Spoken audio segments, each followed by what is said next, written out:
Like a child who lost his way, I cling on to a piece of what was. Before they took away our home and heritage, Jerusalem. Curses on curses, 7 times more worsened. I just want to know. I just want a piece of what was. How do I sing a song of praise in a strange land? We hope for home, salvation.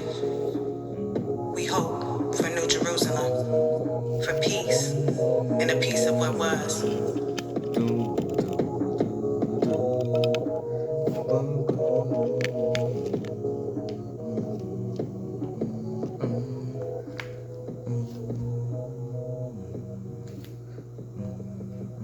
Did what you expected me, yeah. For his glory. Remember in your lifetime, you should let your light shine. This little light, I'ma let it shine. Alright, this is the moment I waited for my whole life, yeah. Just a vessel for his glory, let it shine. Alright, Father, shine your light on me, yeah.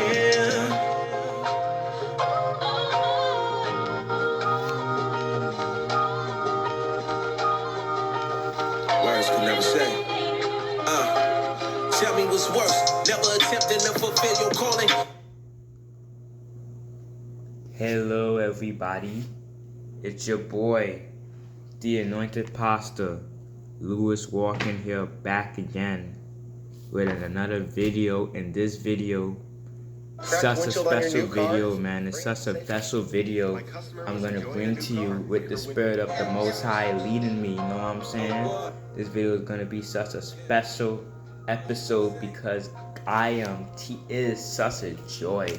It has been such a pleasure teaching y'all about God, teaching y'all who it truly is, teaching us about the God of heaven and earth, the God who created this world, the God who sits up high and looks down low, the Most High, Yahuwah Elohim, Jesus Christ, Yeshua HaMashiach, the Messiah himself. And this has been just a pleasure from God to do this. So today is an important one. I've been looking forward for this one since God gave me the revelation, since God gave me the revelation to highlight this aspect of his character. And this is, who is Yah? Do not learn the way of the Gentiles. Yah hates Christmas and Easter. And this is the one where I explain to y'all who truly is God. And I've known that it should be common knowledge by now. It should be common knowledge by now that Christmas and Easter are pagan holidays. They did not originate from the Christian church. All the traditions you see with bunnies, Easter eggs, Christmas tree, presents, mistletoe, all these festive things, they had nothing to do with the God of the Bible, but everything to do with the God of the world, and that's the devil, and that's paganism, right? But even when you tell Christians that this holiday is pagan, it was not celebrated by the apostles, or nobody knew shouldn't be celebrating it, they still can say, so what is pagan? So what if it's pagan? God never said in his Bible, don't celebrate Christmas. Huh? Like, it's pagan, but so what? God still accepts it. God still accepts the worship. Because we are honoring his birthday. It's Jesus' birthday. But people who say that don't really know who God is. They don't understand the God of the Bible. Because the God of the Bible is peculiar. That's why in 2 Peter, first 3, was it 1 Peter just 3? In the books of Peter, it says that we are a holy people, we are a peculiar people, a holy people set apart. Peculiar means that we are strange. We are strange to this land. So how can we be strange to a land where everybody celebrates the same thing? Christmas is not a set apart holiday. Christmas is not holy. Worldly satanic artists celebrate Christmas. Satanists celebrate Christmas. Muslims celebrate Christmas. People who don't even go to church celebrate Christmas. Because Christmas has nothing to do with the God of the Bible. Just because they changed the name several 1,000 years ago or over 1,000 years ago doesn't mean that they're celebrating seeing Jesus me and you be talking about in the Bible. And if you want more proof that Christmas and Easter are not accepted by the Most High and the Most High hates those holidays, all you need to do is go to one chapter, Jeremiah chapter 10. And I'll be reading from the New King James Version, Jeremiah chapter 10. Do not learn the ways of the Gentiles. And it says, hear the word which the Lord speaks to you, O house of Israel. Thus said the Lord, do not learn the way of the Gentiles. Do not be dismayed at their signs of heaven. For the Gentiles are dismayed at them. For the custom of the people are futile. For one cuts a tree from the forest, the works of the hand, and the workmen with the axe. They decorate it with silver and gold. They fasten it with nails and hammers, so that it will not topple. They are upright like a palm tree, and they cannot speak. They must be carried, because they cannot go by themselves. Do not be afraid of them, for they cannot do evil, nor can they do any good. Inasmuch as there is none like you, O Yahuwah, you are great, and your name is great in might. Who will not fear you, O King of the nations? For this is your rightful due. For among all the wise and all the nations, and in their kingdoms, there is none like you. But they are all dull, heartless, and foolish. A wooden idol is a worthless doctrine. Silver is beaten into place. It is bought from Tarshish, and gold from Upas. The work of craftsmen and of the hands of the metalsmith. The blue and purple are their clothing. They are the work of skillful men. But the Lord is the true God. He is the living God and the everlasting King. And his wrath the earth will tremble, and the nations will not be able to endure his indignation. Thus you shall say to them, the gods that have not made the heavens and the earth shall perish from the earth and from under the heavens. He has made the earth by his power. He has established the world by his wisdom, and has stretched out his hand, the heavens at his discretion. When he utters his voice, there is a multitude of waters in the nations and the heavens, and he caused the vapors to ascend from the ends of the earth. He makes lightning for the rain. He brings the wind out of the treasuries. Everyone is dull-hearted without knowledge. Every metalsmith is put to shame by the image, for his molded image is falsehood. There is no breath in them. They are futile works of errors. In the time of their punishment they shall perish. But the portion of Jacob is not like them, for he is the maker of all things, and Israel is the tribe of his inheritance. The Lord of hosts is his name. Gather up the whales from the land, O inhabitants of fortress. For thus said the Lord, behold, I will throw out in this time the inhabitants of the land.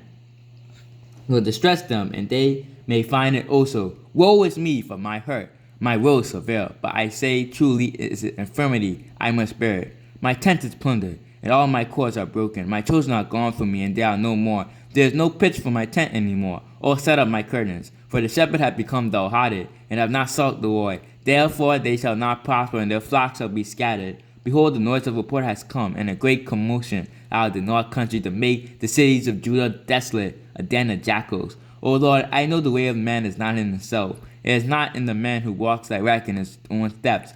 O Lord, correct me, but with justice, not in your anger, lest you bring me to nothing. Pour out your fury on the Gentiles who do not know you, and on the families who do not call on your name. For they have eaten up Jacob, devoured him and consumed him, and made his place, his dwelling place, desolate. Hallelujah, hallelujah, hallelujah. I feel the spirit on that one. Just one chapter, hallelujah.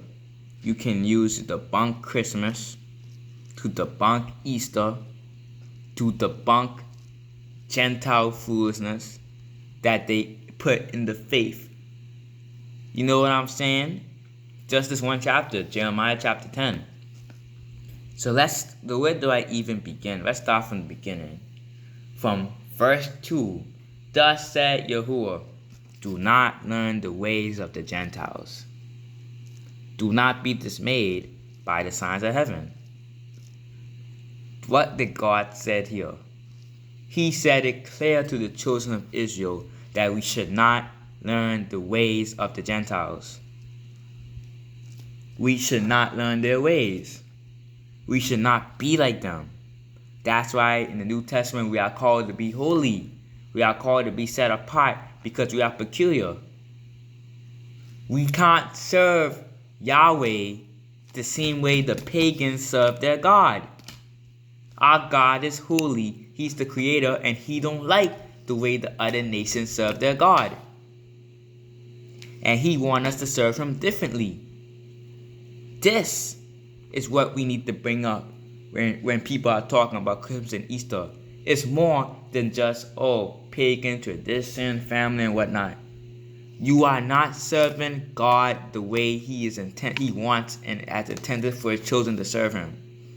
And honestly, it don't even take that much. All it takes is a little research to find that Christmas and Easter are both pagan holidays.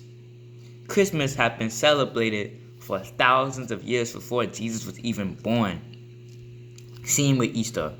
Obviously, back then it wasn't called Christmas or Easter, but it was called Saturnalia for Rome.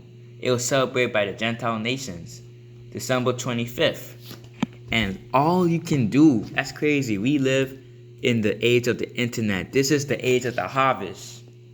Right? If you know about the wheat and the tares in the New Testament, we are in the age of the harvest where knowledge is getting put up, and we are finding out who really followed God and who is not following God. Because remember what he said. God, Yeshua, planted a good field, right? A good field, right? And then Satan, he planted tares within the good vineyard. And these are things that look like Christians. These are the Christians who look like Christians, but they're not Christians. Jesus could destroy the tares when they got planted. But if he had destroyed the tares, he would have uprooted some of the good fruit as well. So we had to grow together until the harvest where the angels come, take out the tares and set them on fire while we inherit the earth. We are in the harvest season right now. There is so much truth that's being revealed. If you want to stay in ignorance, that's on you. But all you can do is just do a quick Google search. Even that hard. All you need to do to prove that I'm right is do a quick Google search. The origins of Christmas. Where did Christmas come from? Look. First time the birth of Jesus was attributed to the date December 25th in the 4th century. According to early Roman history, early celebrations of Christmas are thought to have derived from Roman and other European festivals that mark the end of the harvest and the winter solstice. See? It's right there. Just a quick Google search can show you that this holiday has nothing to do with God. They didn't even start celebrating until the 4th century. And if you know history, some of y'all don't know your history. You know what happened in the 4th century? The 4th century is when Constantine converted to Christianity in the year 312. So it's not a coincidence that the same century that Constantine converted to Christianity is the same century they started celebrating Christmas. The apostles did not celebrate Christmas. Paul did not celebrate Christmas. The early followers of Jesus did not celebrate Christmas. So why do we? Because we are following Rome. We are following tares who have hijacked the faith and made it theirs. They removed the Hebrews out of power and placed themselves and their Gentile ways in front of the faith. That is why we worship on Sunday. That is why there's a Christmas and there's an Easter. That is why we don't follow the Hebrew feast days of the Bible. And you really think Jesus came to destroy the law? Jesus did not come to destroy the law. He fulfilled the law. He finished it. That doesn't mean that, he finished the law so we could just live lawlessly. That's not Yah. God don't want us to just do what we want. We gotta do what he wants. And if he hates a holiday, like how he hates Christmas, because he do not want us to learn the way of the Gentiles, because he don't like how they honor their gods, then who is we to tell God